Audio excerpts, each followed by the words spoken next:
Ashlee from the Student Wellness Centre. I'm here with Jodi today. We are going to be making protein balls for you. We are going to measure out all the ingredients, so we'll show you all of the ingredients, we'll measure them out for you, we'll tell you the quantities, and then we will show you how to roll them and how to store them. We're gonna start off by putting all of the ingredients in a bowl. So all of your ingredients are gonna go in the same bowl, mix up.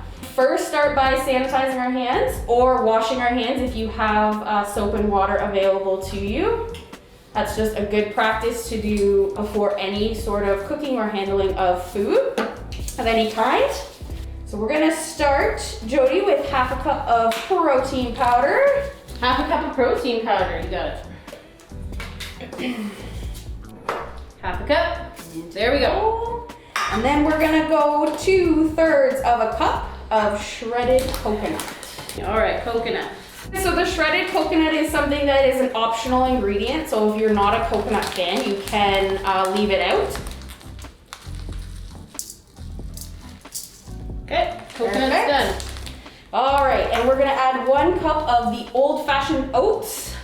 Old-fashioned oats, 1 cup. So you can get these at Bulk Bar, and you can get them in big quantities if this is something you're gonna be making often. We're going to add 1 teaspoon of vanilla extract. This is a big vanilla extract. It is a big bottle of vanilla extract. For 1 little teaspoon. It will last you a long time. You can get smaller versions in the grocery store. This is the Costco version, I'm sure. All right, and then we're gonna add 1/3 of a cup of honey. Oh, here's where we get messy. Honey. With any of these ingredients, you can always lean to your preference of ingredients. So things like the protein powder, honey, peanut butter. You can always swap in almond butter or something like that if you prefer. You can use different variations of the protein powder. So you can use a whey, you can use vegan proteins. If that's more in your diet style.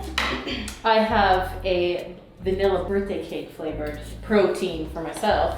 Yeah, so I often make this with a chocolate flavored protein as well. It adds that little bit of chocolatey goodness in there. Last ingredient, 1/2 cup of peanut butter. 1/2 cup of peanut butter, another messy one. Oh, but delicious, here we go. So again, you can use any sort of almond butter if you prefer, instead of the peanut butter. Natural peanut butter, you can use regular peanut butter.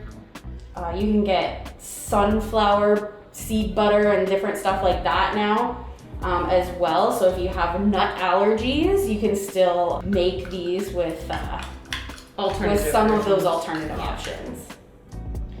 And then the last ingredient is the chocolate chips. I usually just eyeball this. I don't actually measure it, so you can add it to your liking.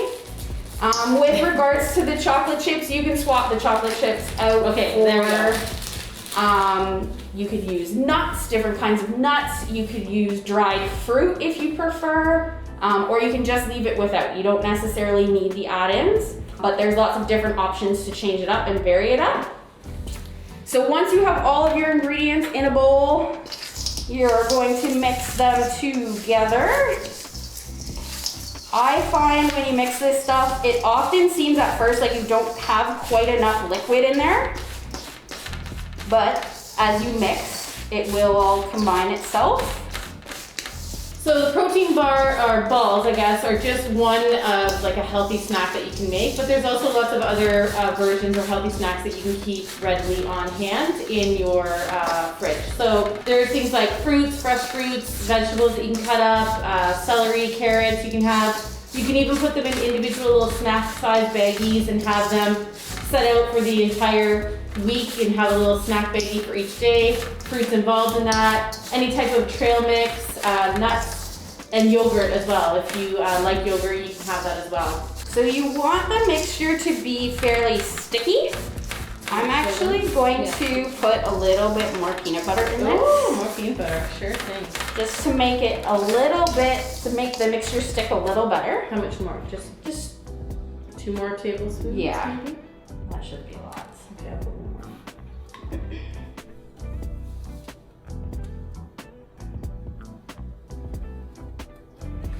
So because you're gonna form this into balls, you want to make sure the mixture is sticky enough to actually hold together. Let's mix this a little bit. I'll show you guys what the mixture should look like.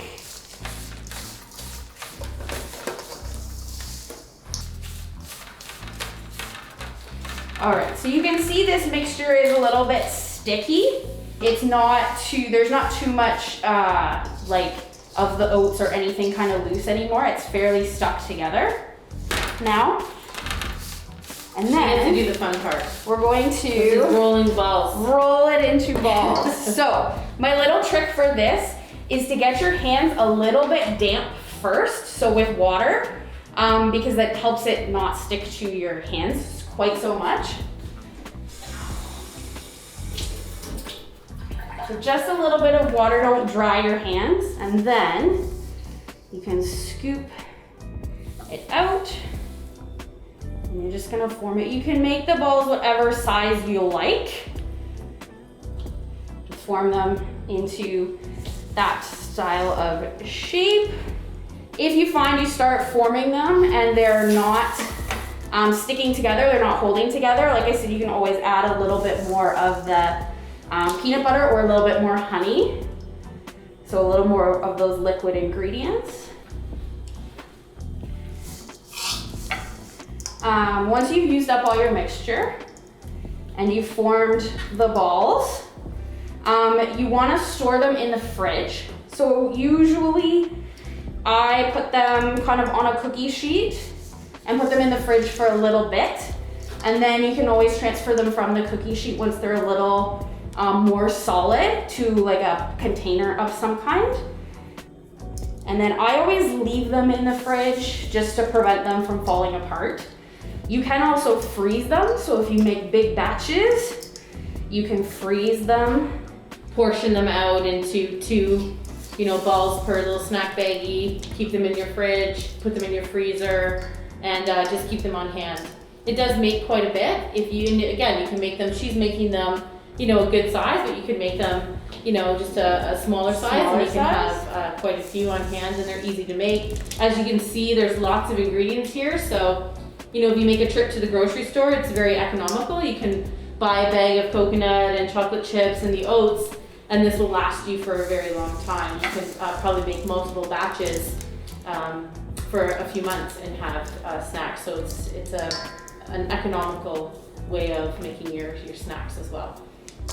The other thing that sometimes I will do with these is I'll press them into like a baking tray and make more of a bar style with them. So you can put those, I always put them in the fridge and let them harden up a little bit first before I cut them, and then you can cut them and you can store them in the fridge or the freezer that way as well.